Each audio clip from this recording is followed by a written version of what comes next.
We've got all the press conference information now, so this is my locked in team reveal. I'm going to tell you what transfers I'm making, whether I'm playing the triple captainship or not, and the best fixtures for attackers and defenders. If it's not the first time you're watching my videos, make sure you subscribe so you don't miss any more. First up, my goalkeeper is Raya, and it was a scrappy penalty to concede against Everton, but I'm not too unhappy about that because I'm an Evertonian myself. I was there in the stadium, I didn't really think it was a penalty, but I will take it as an Everton fan. To be fair, even without Gabriel, Arsenal was so difficult to break down from open play, and it looked like the same against Real Madrid as well. A very strong attack there, so I wouldn't bet against them getting a clean sheet against Brentford at home this game week. Moving on to defence, I got a double clean sheet last game week from Trippier and Livramento from Newcastle. Livramento also got an assist. I'll be hoping for a bit more of that this game week in the double. Hopefully they can capitalise. I have got a bit of a benching edit this game week in defence. I am planning on starting Vardiol against Palace at home, but Pau Torres against Southampton away and Saliba against Brentford at home are both very good options. I could start either of them this game week. I could rotate it before the deadline. Make sure you follow me on Twitter so you can see the final team reveal. As things stand, I have got Pau Torres last on the bench because he's a rotation risk. The other two players are practically nailed. As for Saliba versus Vardiol, there's not much between the clean sheet odds, but Vardiol's got that high attacking upside and that's why he gets in over Saliba right now.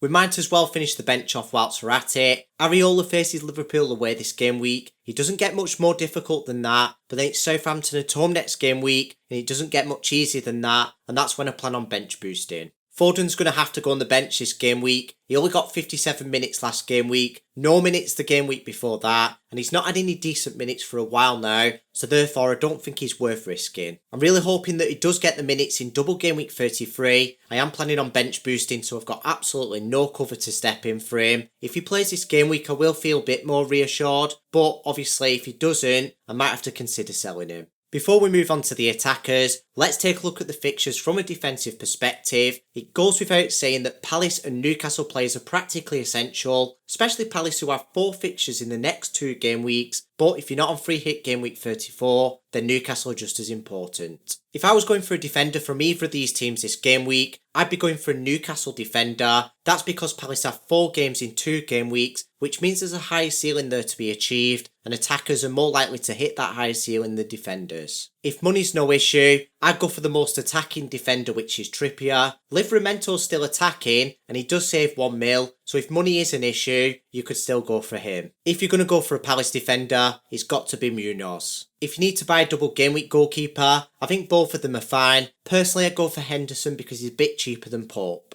Moving on to the attack, I've got the Palace dream triple up of Eze, Sarr and Mateta for the double game week. I'll be honest, I was a bit gutted when Munoz scored last game week, but if someone said I could make a change right now and he wouldn't use any free transfers, I would keep this Palace triple up for that high ceiling. Next up in midfield is Salah. He faces West Ham at home, and if this wasn't a double game week, he'd probably be my captain, so he's the best player to own this game week with 1 fixture. Lastly in midfield is Rodgers. I know he could be rotated for the Champions League, but I do think it's worth risking starting him. He's got very good minutes in the Premier League recently, not to mention 19 points in the last 2 game weeks, but the main thing is he's got Southampton away and he has been getting consistent minutes, so I do think it's worth starting him. Before we finish off the forwards, let's take a look at the attack fixture difficulty ratings quickly. Now it's just going to be the same as defenders near enough, which is just Palace and Newcastle. If you're going to go for Palace attackers, it's Mateta, Sarr and Eze. I've got all 3 of them. Then from Newcastle, I do think he's